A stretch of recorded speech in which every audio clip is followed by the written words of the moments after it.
이 새벽에도 오셔서 기도하는 모든 강과 하나님 앞에 상달되는 은혜의 새벽 되기를 주의 이름으로 축원합니다.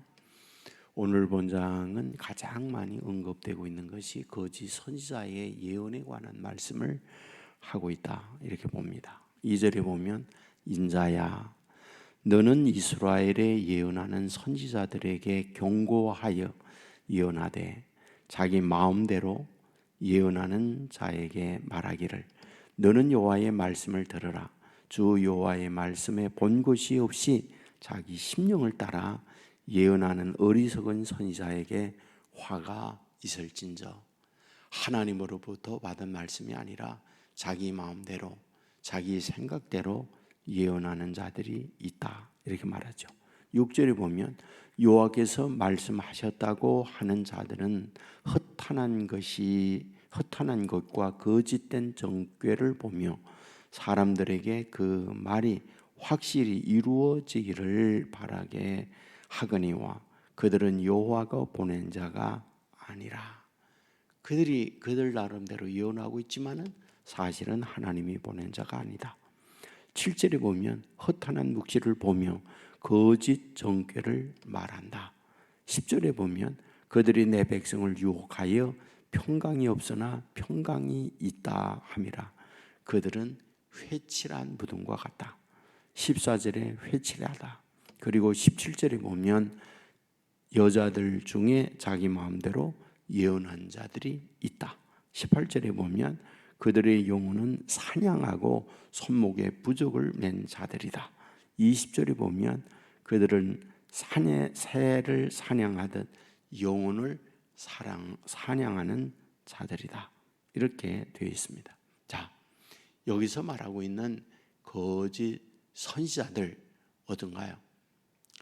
이 거짓 선지자들은 역사 이래 한 번도 바뀌지 않아요.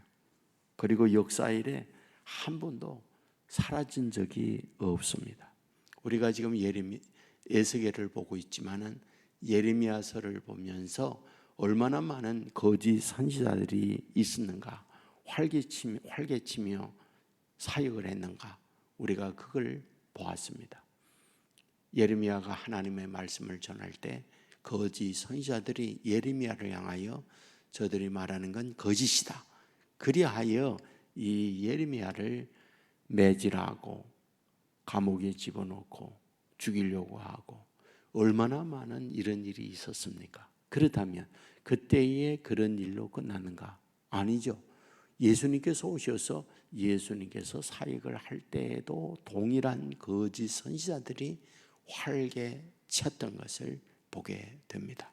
마태복음 24장 10절 이하에 보면 그때 많은 사람이 실족하게 되어 서로 잡아주고 서로 미워하게 했으며 불법이 성함으로 많은 사람의 사랑이 식어지리라. 거짓 그리스도들과 거짓 선지자들이 일어나 큰 표적과 기사를 보여할 수만 있으면 택하신 자들을 미혹하리라 이렇게 되어 있어요. 마태복음 7장 15절에 보면 거짓 선지자들을 삼가라. 양의 옷을 입고 너에게 나오나 속에는 노략질 하는 일이라 라고 말씀을 하죠. 그렇습니다. 여기에 말하고 있는 거짓 선지자, 거짓 제사장, 이들은 기독교회에만 있는 게 아니에요. 이만이라든지 또는 하나님의 교회라든지 박태선이라든지 문선명이라든지 등등 이런 이들만 있는 게 아니에요. 저는 보면서 교육계에도 이런 이들이 있거나 교육대계 이런 백년대계를 이야기한다고 하면서 보면 아주 정말 사쿠라 교육자들도 많이 있구나. 정치계는 어떤가요? 정치계는 도와주죠. 국민들을 위한다고 명목을 내세우면서 그 내막을 다 보면 탐욕과 자기 이기심에 의하여 이러한 짓거리들을 하고 있구나. 참 많이 보잖아요. 거짓들이 얼마나 많이 판치는지 알 수가 없는 것이 오늘 우리의 살고 있는 현실이로구나 하는 것을 알게 됩니다. 근데 문제는 뭔지 아세요? 그것이 거짓인지 그것이 참인지 그것을 분별하는 능력이 있어야 하는구나. 사람이 어리석으니까 저것이 거짓이구나, 저것이 참이구나, 이거를 분별을 잘 못하는 거예요. 그래서 참 안타까운 마음을 갖고 있는 것이 있다면 정말 이렇게 우리가 보고 듣고 그러면서 저걸 분별할 수 있는 능력을 갖고 있다면 저것이 참 지혜자구나, 전 그 생각을 참 많이 합니다. 여러분, 그렇다고 한다면 우리가 어떻게 거짓인지 참인지 분별할 수 있는 지혜자, 이런 사람이 될 수 있을까요? 우선 성경에 우리에게 가르쳐 주는 게 있지요. 뭐라고 말하느냐? 사실은 마태복음 7장에 보면 이렇게 말해요. 그들의 열매로 그들을 알리라, 이렇게 말해요. 그 열매를 보면 저것이 거짓이구나, 저것이 참이구나, 그거를 알 수 있다. 이것을 말씀을 하고 있습니다. 자, 열매가 굉장히 중요한데 열매를 다 위장을 하고 있는 거죠. 그렇다고 그러면은 우리가 어떻게 분별을 할 수 있느냐? 가장 우리에게 중요한 부분은 우리가 진리를 바르게 알아야 하는구나. 진리를 바르게 알아야 그 기준점에 이건 잘못됐구나, 이건 바르게 됐구나 라고 하는 것을 알 수가 있구나 라고 하는 것을 알게 됩니다. 그러므로 우리가 말씀에 대한 부분을 바르게 알아야 돼요. 근데 문제가 뭐냐? 이단, 거짓 이런 이들도 다 말씀을 가지고 온다는 거예요. 우리가 마태복음 4장에 보면 예수님께서 공생의 시작을 하면서 사탄에게 시험을 받습니다. 사람이 떡으로만 사는 것이 아니다, 그러면서 말씀으로 물리쳤던 것을 보게 되잖아요. 예수님께서 말씀으로 물리치니까 사탄이 그 다음에 가지고 온 게 뭡니까? 시편 91편 말씀을 가지고 사탄이 와서 시험을 해요. 성전 꼭대기에서 뛰어내리라. 내가 만일 하나님의 아들이라면 천사를 보내서 하나님이 너를 돌에 부딪히지 않도록 받들어 줄 것이다 라고 성경을 가지고 와서 시험을 하고 있는 것을 봅니다. 그렇습니다. 여러분, 오늘 주위에 이 신천지 이단들이 보면 다 성경을 가지고 와서 말씀을 가르친다고 하면서 말씀의 진리가 이거라고 하면서 말을 해요. 문제가 뭔지 아십니까? 여러분, 창세기부터 요한계시록까지 어떤 부분을 빼서 주장을 하면 이단이 돼요. 그러니까 전체에 흐르고 있는 전체의 내용을 봐야 하고, 동시에 성경은 계시이기 때문에 상징적 요소가 굉장히 많아요. 그 상징적 부분을 문자적으로 해석을 하면 문제가 되는 거죠. 소위 14만 4천 수에 들어와야 한다.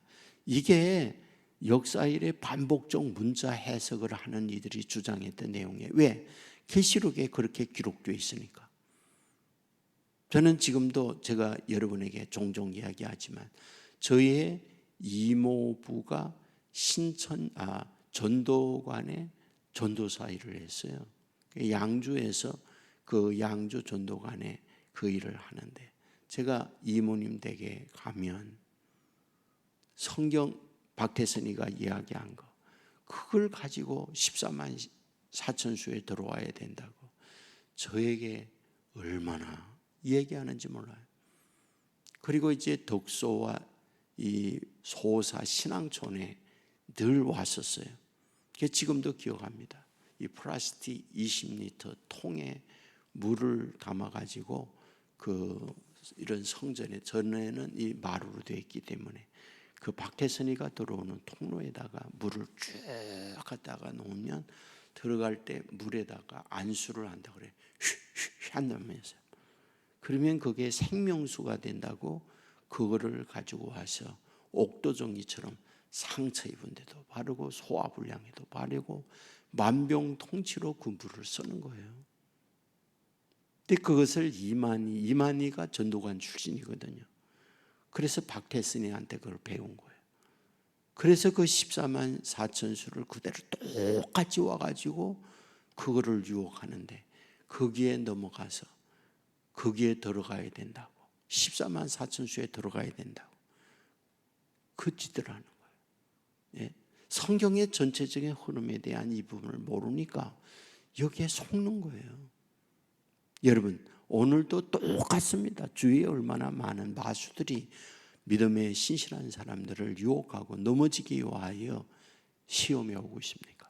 그러므로 하나님의 자녀들 깨어 있어야 돼요. 깨어 있어야. 그래야 이런 유혹에 넘어가지 않아요. 성경은 뭐라고 말해요? 광명의 천사로 온다고 그러잖아요. 광명의 천사로 옵니다. 그리고 기적과 능력과 이런 걸 다 행해요. 그래서 할 수만 있으면 하나님의 택한 자들을 끌어가기 위하여 유혹한다는 게 성경의 가르침이에요. 오늘 본문에서도 에스겔의 때에 뭐하다? 그런 거짓 선지자들이 너무 많이 있다. 여기에 속아서는 안 된다는 부분을 말씀을 하고 있습니다. 사랑하는 성도 여러분, 우리 온 세계 성도 여러분들은 수많은 유혹이 있는데 여기에 넘어가지 아니하고 시험에 들지 아니하고 넉넉하게 굳은 믿음으로 우리가 마지막까지 승리하는 저와 여러분 될 수 있기를 주의 이름으로 축원합니다. 기도하겠습니다. 사랑이 많으신 아버지 하나님이여, 금년도로 가장 추운 날이라고 합니다. 추운 날씨를 뚫고 주의 전에 나와서 찬송하고 기도하고 말씀을 들으며 하루를 시작하도록 도와주시오니 너무 감사합니다. 오늘 우리가 말씀을 보았습니다. 자기 마음대로 예언하는 자들이 있고 허탄한 것과 거짓 정죄를 가지고 수많은 신실한 자들을 유혹하여 넘어지게 하는 이들이 많이 있다고 말씀을 하고 있습니다. 주여, 어찌 이것이 그때만 있었겠습니까? 오늘 지금도 참으로 거짓 선지자들이 많아서 믿음의 사람들을 흔들고 우리의 신앙의 근본을 뿌리채 뽑으려고 하는 악마들이 많이 있습니다. 주여, 원하옵는 것은 우리로 하여금 깨어 경성하여 시험에 들지 않는 자녀들 되게 하여 주옵소서. 말씀을 바로 알게 하시고 열매로 그들을 안다 하여 싸우니 우리의 갖고 있는 바른 말씀의 열매를 갖고 삶으로 말미암아 오늘도 수없이 믿음의 사람들을 흔들고 유혹하는 여 시험에 빠지지 않게 하여 주옵소서. 온 성도 어디에 뭘 하든지 임마누엘 되시는 주님이 함께하여 눈의 동자와 같이 보호하여 주옵시고, 시험이 우리에게 올 때에 임마누엘 되시는 주님이 함께함으로 말미암아 넉넉히 시험에서 이기는 자녀들 되게 하여 주옵소서. 언제나 우리의 삶의 뿌리를 아버지 하나님이여 말씀의 뿌리를 내리게 하여 주옵시고, 그리하여 풍요한 설이 온다 할지라도 넉넉하게 열매를 맺는 삶을 사는 자녀들 되게 하여 주옵소서. 이 시간도 기도하는 주의 자녀들에게 오셔서 형편을 따라 하나님의 도없는 은혜를 내려 주시고 아버지 하나님의 풍성한 하나님의 축복을 내리워 주옵소서. 아버지 하나님이여, 이 주의 자녀들 보호하여 주옵시고, 특별히 남북의 긴장 속에 있사오니 아버지 하나님이여, 우리 군인들 보호하여 주옵시고, 정치인들 아버지 하나님이여 바르게 나라를 끌어가는 지도자들이 되게 하여 주옵소서.